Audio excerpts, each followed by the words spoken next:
It's a form of visual art that sometimes seems underrated, but don't tell that to Anne Kipling.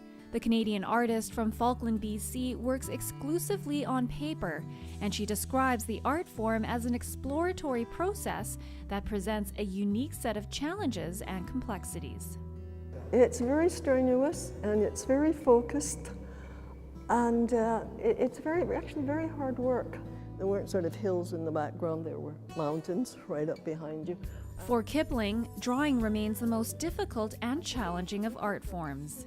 For one thing is to maintain the vitality, the energy of what would be traditionally a very short 5-10 minute sketch into a 2, 3, 4 hour drawing, and to maintain that same vitality and still accomplish the complexities of a sustained work. Kipling is the third featured artist in the Kelowna Art Gallery's Okanagan series, which features major solo works by local or regional artists accompanied by full-scale publications. The trees would sort of come and go in the fog, and I found this really fascinating, these bare trees. Anne Kipling, The Falkland Drawings, is the first solo exhibition of her work ever organized by the Kelowna Art Gallery. It features 87 works that focused almost entirely on her work with landscape. I grew up on Vancouver Island. I was born in Victoria, but my really earliest memories are two things. One was very visual, was always looking at things, but the things that interested me the most were from the natural environment, whether it was looking at a tree, an animal, bird. I remember falling in the park lake looking at a duck.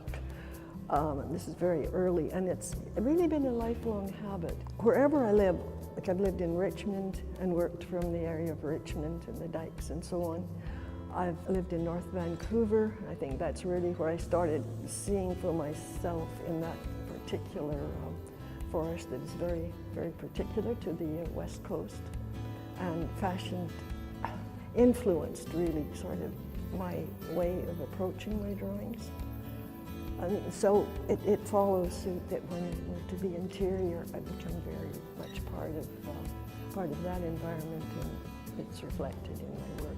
Kipling has lived just outside of Falkland for the past 37 years, and it's living in this wooded area which has influenced the medium she uses and her way of looking at her natural environment. Almost with the growth of it, as you feel it, and how the parts. I work with the elements of the landscape, the trees, the mountains, the sky, but I work with this constant transition of change, the change that comes with the light, the change with the weather, the change with the day. There's always this shifting. Nothing is ever permanent. Hung in chronological order, viewers can experience the changes in her work over time. The 35-year survey of artist Anne Kipling's work can be viewed at the Kelowna Art Gallery from now until June the 15th. For more information, visit kelownaartgallery.com. In Kelowna, for Go Okanagan, I'm Marianne Okel.